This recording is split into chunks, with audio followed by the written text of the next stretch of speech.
Good morning students, welcome to Aangan public school. आज हम Hindi subject में यानी कि स्टैंडर्ड 8 की हिंदी सब्जेक्ट में स्टैंडर्ड 8 का रिवीजन करेंगे। स्टैंडर्ड 8 के रिवीजन में आज हम जो समझने वाले हैं वो है जो आप लोगों ने पहले चैप्टर समझा था, अब हम वही चैप्टर के क्वेश्चन आंसर है उसका जो पुनरावर्तन है यानी कि रिवीजन करेंगे। तो हम देखते हैं वो रिवीजन क्या है। तो हम फिर से एक बार रिवीजन कर लेते हैं जो है आपके चैप्टर का। तो हमने चैप्टर 1 से लेके 7 तक आप लोगों के चैप्टर एक्सप्लेनेशन समझा था। अब हम क्वेश्चन आंसर एक्सप्लेनेशन समझते हैं। आप लोगों का मे भी बाकी हो या समझना कुछ रह गया हो तो आप फिर से एक बार समझ सकते हो। तो तेरी है समी प्रार्थना गीत है। विषय प्रवेश। जब संकट से बचने का कोई उपाय नहीं सूझता तब हमें ईश्वर की याद आती है। वह सर्वशक्तिमान और दयालु है। वह हमें मुसीबत से छुटकारा दिला सकता है। तेरी है जमी प्रार्थना में ईश्वर के प्रति ऐसा ही विश्वास प्रकट हुआ है। अब कविता का एक सरल अर्थ दिया है जो हमने पहले समझा था, तो इसमें जो दिया है वो पॉइंट टू पॉइंट समझ लेते हैं। तो हमारा जो रिवीजन है वो फिर से एक बार हो जाए। हे ईश्वर, यह सारी धरती तुम्हारी है, यह आकाश भी तुम्हारा है। तुम बड़े दयालु हो। हमारे अपराधों के लिए तुम हमें क्षमा करना। तुम सबके हो और सब तुम्हारे हैं। हे ईश्वर, तुम हमें क्षमा करना। आगे लिखा है कि हे ईश्वर के, हे दुनिया के मालिक, तुम्हारी इच्छा से ही हम इस दुनिया में हमारा जन्म हुआ है। तुम्हारी कृपा से ही हमें शरीर और प्राण मिले हैं। तुम हम पर अपनी दया दृष्टि बनाए रखना। हम किस हाल में हैं इसकी हमेशा खबर रखना। हे ईश्वर, तुम चाहे तो हमें रखो या मार डालो। आज हम सब तुम्हारे आगे सिर झुकाकर खड़े हैं। हम तुम्हारी शरण में है। हे सर्वशक्तिमान, तुम चाहे तो हम पर आई हर आफत को दूर कर सकते हो। अब क्वेश्चन आंसर स्टार्ट होते हैं तो उसके बारे में समझते हैं। तो सबसे पहले है एमसीक्यू क्वेश्चन नंबर 1। निम्नलिखित प्रत्येक प्रश्न के उत्तर के लिए दिए गए विकल्पों में से सही विकल्प चुनकर उसका क्रम अक्षर प्रश्न के सामने दिए गए बॉक्स में लिखें। फर्स्ट है, हम इस दुनिया में डैश की मर्जी से आए हैं। तो हम किसकी मर्जी से आए हैं? तो ये पूरा चैप्टर है वो ईश्वर पर है, यानी हमारा जन्म किसकी मर्जी से हुआ है। ए माता, बी खुदा, सी पिता, डी परिवार। तो राइट आंसर आएगा बी खुदा। सेकंड है, हमें खुदा की डैश से शरीर और प्राण मिले हैं। ए रहमत, बी हिम्मत, सी मेहनत, डी किस्मत। तो हमें खुदा की किससे मिले हैं? आंसर है ए, यानी कि दया से हमें ये शरीर और प्राण मिले हैं। तो आंसर है ए रहमत।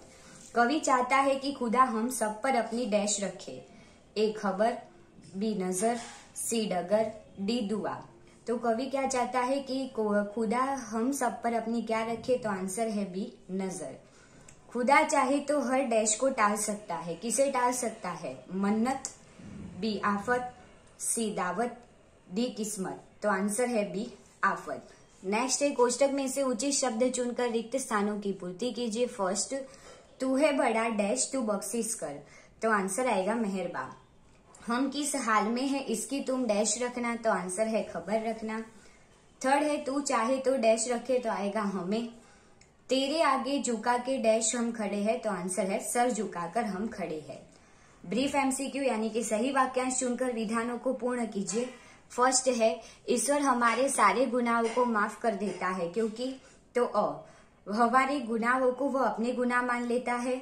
ब, वह बड़ा मेहरबान यानी दयालु है। और क, वह हमारा मालिक है। तो राइट आंसर आएगा ब, वह बड़ा मेहरबान दयालु है। नेक्स्ट देखते हैं, हम ईश्वर के सामने सिर झुकाकर खड़े हैं क्योंकि ऐसा न करने पर वह हमें सजा देगा। ब, वह सर्वशक्तिमान है। क, हमें ऐसा करना सिखाया गया है। तो राइट आंसर आएगा कि हम ईश्वर के सामने सिर झुकाकर क्यों खड़े हैं? तो आंसर है वह सर्वशक्तिमान है। किस तरह? तो हमें बचाना या हमें दुख देना या हमें सुख देना, हमारा जन्म कहाँ हो, किस जगह हो, किस सिचुएशन में हो, ये सारी जो चीजें हैं वो कौन करता है? तो ईश्वर करता है, इसीलिए उसको सर्वशक्तिमान बताया गया है। क्वेश्चन नंबर 4, निम्नलिखित प्रश्नों के उत्तर एक एक वाक्य में लिखिए। फर्स्ट, कवि ईश्वर से बख्शने के लिए क्यों कहते हैं? तो कवि ईश्वर से अपने गुनाहों को बख्शने के लिए कहते हैं। सेकंड है, ईश्वर से हमें क्या क्या मिला है? तो आंसर है ईश्वर से हमें यह शरीर और प्राण मिले हैं। थर्ड, कवि ईश्वर के सामने कैसे खड़े? तो आंसर है कवि ईश्वर के सामने अपना सिर झुकाकर खड़े हैं।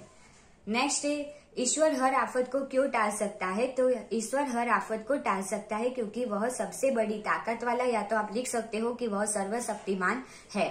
नेक्स्ट है क्वेश्चन नंबर 5, निम्नलिखित प्रश्नों के उत्तर 2-3 वाक्य में लिखे। फर्स्ट, कवि ने मालिक किसे कहा है, क्यों?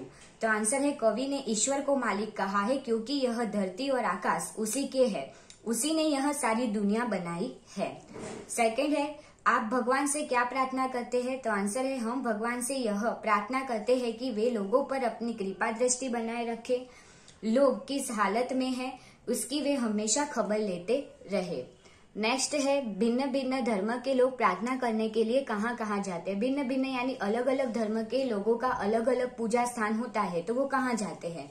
प्रत्येक धर्म के लोग अपने अपने पूजा स्थानों में प्रार्थना करने के लिए जाते हैं। तो क्या है? हिंदू मंदिर में, मुसलमान मस्जिद में, ईसाई चर्च में, सिख गुरुद्वारा में और पारसी अग्यारी में प्रार्थना करने के लिए जाते हैं। क्वेश्चन नंबर 6, निम्नलिखित प्रश्नों के उत्तर लिखे, यानी कि ब्रीफ क्वेश्चन आंसर है। फर्स्ट, आपके मत से सृष्टि में सर्वोपरि कौन है, क्यों? सर्वोपरि यानी सबसे ऊंचा कौन है? तो मेरे मत से सृष्टि में ईश्वर ही सर्वोपरि है क्योंकि वह सर्वशक्तिमान है। वह जिसे बचाना चाहे और उसे कोई मार नहीं सकता, और वह जिसे मारना चाहे उसे कोई बचा नहीं सकता। नेक्स्ट है कवि ईश्वर से क्या कहते हैं? तो कवि ईश्वर से कहते हैं कि ईश्वर लोगों के अपराधों को क्षमा कर दे, वह हमेशा लोगों पर अपनी कृपा दृष्टि रखे, दुनिया के लोग किस हाल में है इसकी वह हमेशा खबर रखे और दुनिया पर आने वाली आफतों को दूर करे। नेक्स्ट है तू अपनी नजर हम पर रखना, ऐसा कवि क्यों कहते हैं? ईश्वर की इच्छा से ही दुनिया में हमारा जन्म हुआ है, उसी की कृपा से हमें यह शरीर और प्राण मिले हैं। हमारा जीवन उसी के भरोसे है क्योंकि वह ही हमारा रखवाला है, इसीलिए कवि ईश्वर से हम पर अपनी नजर रखने के लिए कहते हैं।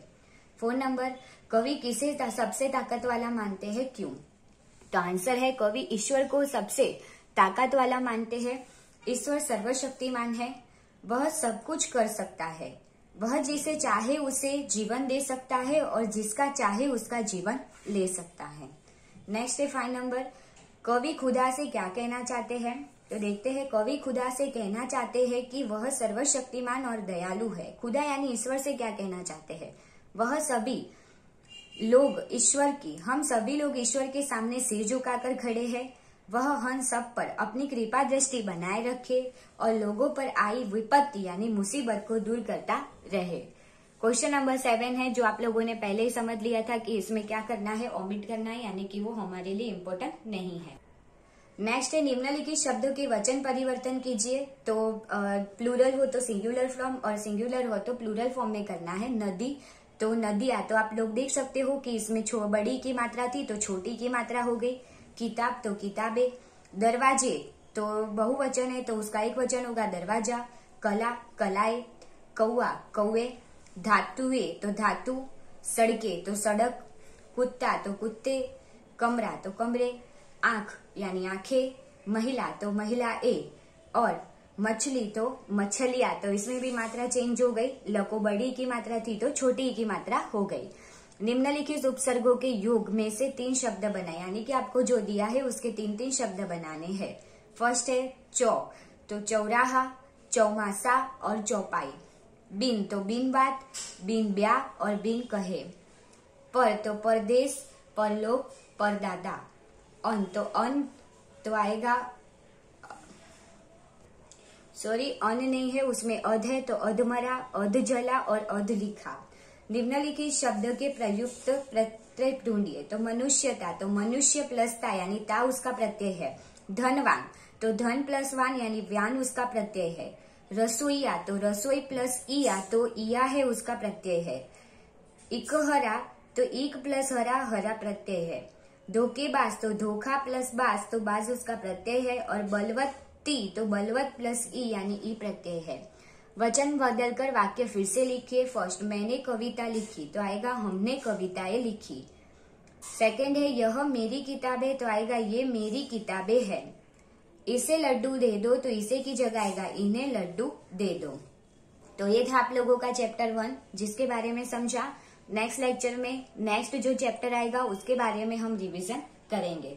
तब तक आप लोगों को ये क्वेश्चन आंसर वर्कबुक में फिल नहीं किए तो फिल करने हैं, और जिसने कर दिए हैं उनको एक बार ये लर्न करना है या रीड करना है। Thank you.